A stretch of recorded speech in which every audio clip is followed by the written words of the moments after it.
मागच्या महिन्यापासून अंबड तालुक्यामध्ये आणि मराठवाड्यामध्ये अतिवृष्टी होत आहे। त्या अनुषंगाने वेगवेगळे नुकसान झालेले होते। अंबड तालुक्यातील जवळपास या अतिवृष्टीमध्ये 22 पशुधन मयत झालेले होते। त्यामध्ये काही वीज पडून होते, काही पुरात वाहून होते, काही पाण्याच्या ह्याच्यामुळं अडलेले होते। असे करून एकूण जवळपास 22 जनावरांना आम्ही अनुदान दिलेलं आहे। त्यापैकी दुधाळ जनावरे 13 आहेत, त्यापैकी ओढकाम करणारे जनावरे 4 आहेत आणि लहान दुधाळ जनावरे 3 आहेत। असे करून आपल्याकडे जवळपास 22 जनावरांना आपण अनुदान दिलेलं आहे आणि त्यामध्ये 6,91,500 रुपयाचा निधी आपण त्यांच्या खात्यावरती डायरेक्ट वर्ग केलेला आहे।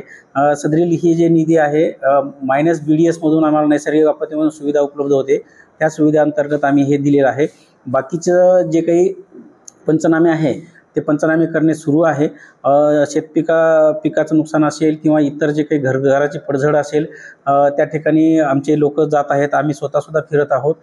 प्रत्येक ठिकाणी प्रत्येक शेतकऱ्यांच्या बांधावर जाऊन सर्व पंचनामे होणार आहेत। त्यामुळे कुठल्याही शेतकऱ्यांनी चिंता करण्याची आवश्यकता नाही। जर समजा आपल्याकडं आज जर एखादी तलाठी आला नसेल तर उद्या किंवा परवा आपल्याकडे 100% तलाठी येणार आहेत आणि सर्वांच्या शेतीची पाहणी करणार आहे आणि पंचनामे वस्तुनिष्ठ होणार आहेत। आणि या व्यतिरिक्त काही लोकांची जनावरे जर मयत झाली असेल आणि त्यांचे पुरावे असेल आणि PM रिपोर्ट असतील तर त्यांनी सुद्धा समजा आमच्याकडे रिपोर्टिंग केली नसेल तर त्यांनी आमच्याकडे तलाठ्यामार्फत रिपोर्टिंग करायची आहे। त्यांचे जे काही मयत झाल्याबाबतचा रिपोर्टिंग आहे, PM आहे आणि त्याचा पुरावा असेल त्यांनी सादर करायचा, जेणेकरून आम्ही उर्वरित सुद्धा लोकांचं आम्ही अनुदान देणार आहोत। त्यासोबतच इतर जे काही घराचे पडझड आहे किंवा शेतीचं नुकसान आहे त्याचं सर्वांचे पंचनामे होणार आहेत। काही ठिकाणी छोटे पाझर तलाव फुटल्यामुळे काही जणांच्या जमिनी खरडून गेलेल्या आहेत, त्यांनी सुद्धा चिंता करण्याची गरज नाही।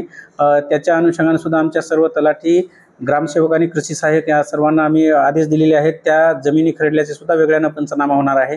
काही ठिकाणी विहिरी खचल्याच्या किंवा विहिरीमध्ये सुद्धा भराव आल्याचं सुद्धा काही ठिकाणी आमच्या निदर्शनास आलेलं आहे। त्यांना सुद्धा त्यांचे पंचनामे होऊन त्यांची सुद्धा अनुदान आम्ही शासनाने जे काही देणार आहे त्यानुसार आम्ही त्यांच्याकडे सुद्धा आम्ही देणार आहोत। त्यामुळं कोणीही चिंता करण्याची गरज नाही।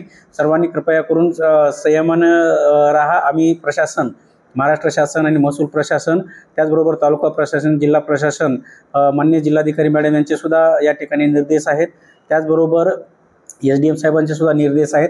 सक्त निर्देश सर्व कर्मचाऱ्यांना आहेत। काही अडचणी असल्यास आमचा तहसील कार्यालयाचा क्रमांक आहे, त्या क्रमांकावर नियंत्रण कक्षावर 24 तास आपले माणसं आहेत, त्यांना सुद्धा आपण फोन करू शकता। नजीकच्या तलाठी, ग्रामसेवक, कृषी सहाय्यक यांना फोन करू शकता। त्या व्यतिरिक्त जर काही अडचण असेल तर पोलीस कंट्रोल रूमला सुद्धा फोन करू शकता। माझा सुद्धा नंबर आहे, 24 तास चालू असतो। त्यामध्ये आम्ही कधीही आपल्या तातडीच्या मदतीसाठी आम्ही तयार आहोत। मी विजय चव्हाण, तहसीलदार अंबड।